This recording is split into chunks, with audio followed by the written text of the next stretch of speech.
That man Haupt has built a bridge across the Potomac Creek, about 400 feet long and nearly 100 feet tall, over which loaded trains are running every hour, and there is nothing in it but bean poles and corn stalks.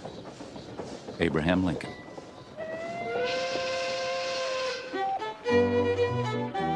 Near Petersburg, the Union camp at City Point on the James River suddenly found itself one of the world's busiest seaports.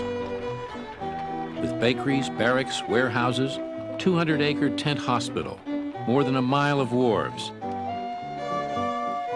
and a new 70-mile railroad built by Herman Haupt in record time to bring supplies and fresh troops right up to the Union trenches. Not merely profusion, but extravagance, a visitor wrote. Soldiers provided with everything.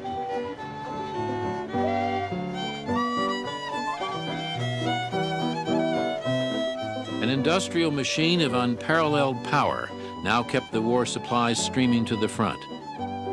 In Cleveland, Ohio, when the war began, there was not a single forge or foundry. When the war ended, there were 21, employing 3,000 men and turning out 60,000 tons of steel a year. By then, the Cold Spring Foundry opposite West Point on the Hudson was producing 7,000 artillery projectiles a week, and a military telegraph system was carrying over 3,300 messages a day along 15,000 miles of wire. The world has seen its Iron Age, its Silver Age, its Golden Age, and its Bronze Age. This is the age of shoddy. For shrewd northern businessmen, there were quick profits in Army contracts. Philip Armour gave up gold mining to strike it rich packing pork for the Army.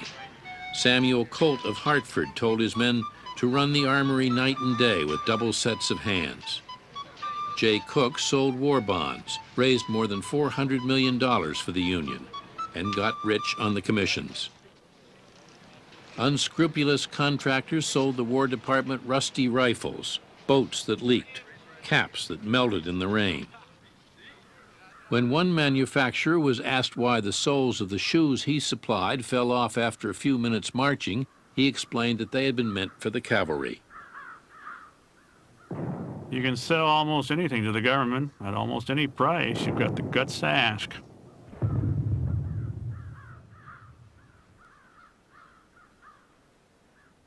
I think that the North fought that war with one hand behind its back.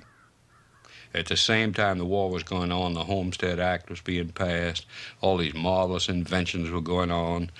In the spring of '64, the Harvard-Yale boat races were going on, and not a man in either crew ever volunteered for the Army or the Navy. They didn't need them.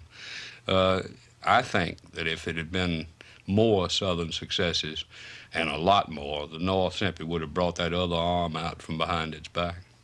I don't think the South ever had a chance to win that war.